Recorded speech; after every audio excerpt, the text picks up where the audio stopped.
అమెరికాలో జరిగిన రోడ్డు ప్రమాదంలో తెలంగాణ యువతి మరణించింది. ఉన్నత ఉద్యోగం చేసి కుటుంబానికి అండగా నిలవాలని భావించిన ఆమె ఈ లోకం విడిచి వెళ్ళిపోయింది. వెనక నుంచి వచ్చిన ఓ ట్రక్కు ఆమె ప్రాణాలను తీసింది. దీంతో ఆమె కుటుంబం శోకస్తంధ్రంలో మునిగిపోయింది. ఆమె మృతదేహాన్ని స్వస్థలానికి తీసుకొచ్చేందుకు తంటాలు పడుతున్నారు.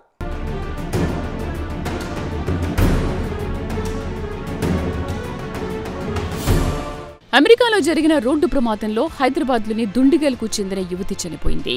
ఉన్నత ఉద్యోగం చేసి కుటుంబానికి పెద్ద దిక్కుగా ఉంటుందని భావించిన కుటుంబం ఆశలు అడియాసలయ్యాయి.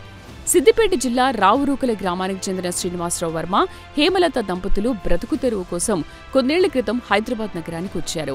మేడ్చల్ మల్కాజ్గిరి జిల్లా కుత్బుల్లాపూర్ నియోజకవర్గం దుండిగల్ గండమైసమ్మ కూడలి సమీపంలోని శ్రీకృష్ణానగర్లో నివసిస్తున్నారు.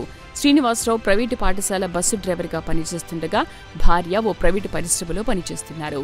వీరికి 2 కుమార్తెలు, శ్రీజావర్మ, శ్రేయావర్మ. శ్రీనివాసరావు పెద్ద కుమార్తె శ్రీజావర్మ అమెరికాలో రోడ్డు ప్రమాదంలో ప్రాణాలు కోల్పోయింది. శ్రీజావర్మ వయస్సు 23 సంవత్సరాలు. ఉన్నత విద్య కోసం అమెరికాలోని చికాగోలోని ఈస్టర్న్ ఇలినాయిస్ విశ్వవిద్యాలయంలో ఎంఎస్ పూర్తి చేసి అక్కడే ఉద్యోగ వేటలో ఉంది. ఆగస్టు 11వ తేదీ రాత్రి శ్రీజావర్మ అర్బనాలోని తన అపార్ట్మెంట్ పక్కనే ఉన్న రెస్టారెంట్కి భోజనం కోసం నడుచుకుంటూ వెళ్తుండగా అదే సమయంలో వెనుక నుంచి వేగంగా వచ్చిన ట్రక్ ఆమెను ఢీకొట్టింది. తీవ్ర గాయాల పాలవడంతో అక్కడి వారు వెంటనే ఆమెను అర్బనాల్లోని కార్లే హాస్పిటల్కు తరలించారు. అప్పటికే ఆమె చనిపోయినట్లు వైద్యులు నిర్ధారించారు. And she unfortunately died.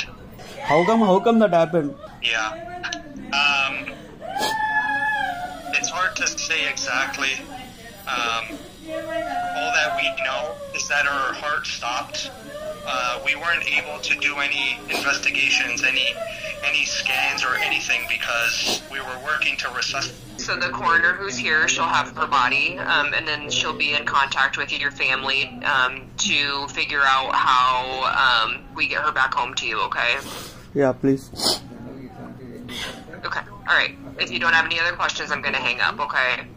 తమ కుమార్తెను ఉన్నత విద్య కోసం విదేశాలకు పంపిన తల్లిదండ్రులు, కుటుంబ సభ్యులు ఈ వార్త విని శోకసంద్రంలో మునిగిపోయారు.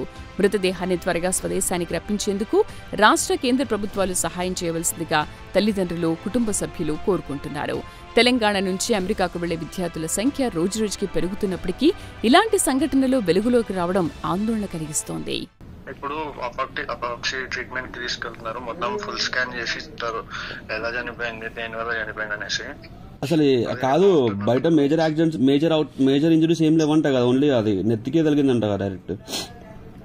అది వాళ్ళు చెప్పలేకపోతున్నారన్న, తలకు దాకిందో లేకపోతే బ్యాక్ బోన్ కి దాకిందో. ఓకే, ఇక్కడ కార్డియాక్ అరెస్ట్ వచ్చిందంట కదా, హార్ట్ ఆగిపోయిందంట పంపింగ్. వాళ్ళు అక్కడ వరకు ట్రై చేశారు చేద్దామని, కానీ అక్కడ అయిపోయిందంట. ఏం గుద్దిందో ఏం తెలీదా బ్రో? అంటే చూసిన వాళ్ళు ట్రక్ గుద్దింది అంటున్నారు. ఇంకొక అమ్మాయి కూడా ఉంది, ఇద్దరు కలిసి తినడానికి వెళ్ళారు. ఆమె రాలేదేమో అక్కడికి, కార్ దగ్గరికి. రోడ్ క్రాస్ చేస్తున్నప్పుడు ఆయన